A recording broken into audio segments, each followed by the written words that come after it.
అతి సర్వత్ర వర్జయేత్. దీని పూర్వపరాలు తెలుసుకుందాం.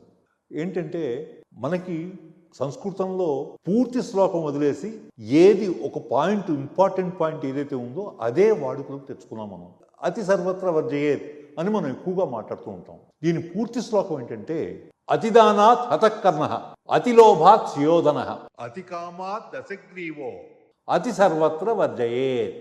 దీని అర్థం ఏంటంటే మితిమీరిన దానం వల్ల కర్ణుడు చంపబడ్డాడు. కర్ణుడు వరాలు ఇంద్రుడికి కవచకుండలు ఇచ్చేస్తాడు, కుంతీదేవికి పాండవుల్లో అర్జునుడు తప్ప మిగిలిన వాడిని చంపని వరం ఇస్తాడు. ఇలాంటి వరాలు, ఇలాంటి దానాలు ఇచ్చి తన చావు తను కొని తెచ్చుకున్నాడు. అలాగే మితిమీరిన లోభం, ఆశ, మొత్తం ప్రపంచంలో అంతా నాకే కావాలి, అంతా నాకే ఉండాలి, ఇంకెవరికి ఉండకూడదు అన్న లోభంతో సుయోధనుడు హతమయ్యాడు. మితిమీరిన కామం, కనపడ్డ ఆడదల్లో నాకు కావాలనుకుని చెప్పి ఎన్ని వేదాలు చదివినా, ఎంత పండితుడైనా రావణాసురుడు కూడా మితిమీరిన కామం వల్ల చంపబడ్డాడు, రాముడి చేతిలో హతుడయ్యాడు. అందువల్ల అతి సర్వత్ర వర్జయే, అతి ఎక్కడున్నా అది వర్జింపబడవలసిందే అని దీని అర్థం.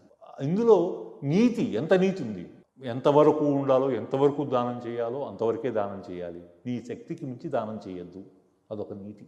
ప్రపంచంలో ఉన్నదంతా నాకే కావాలనుకుంటే పోతావు, అలాగే ఎవరిని పడితే వాళ్ళని కామిస్తే నాశనం అయిపోతావు. ఇది ఇందులో ఉన్న నీతి మనం అర్థం చేసుకోవాలి. నమస్కారం.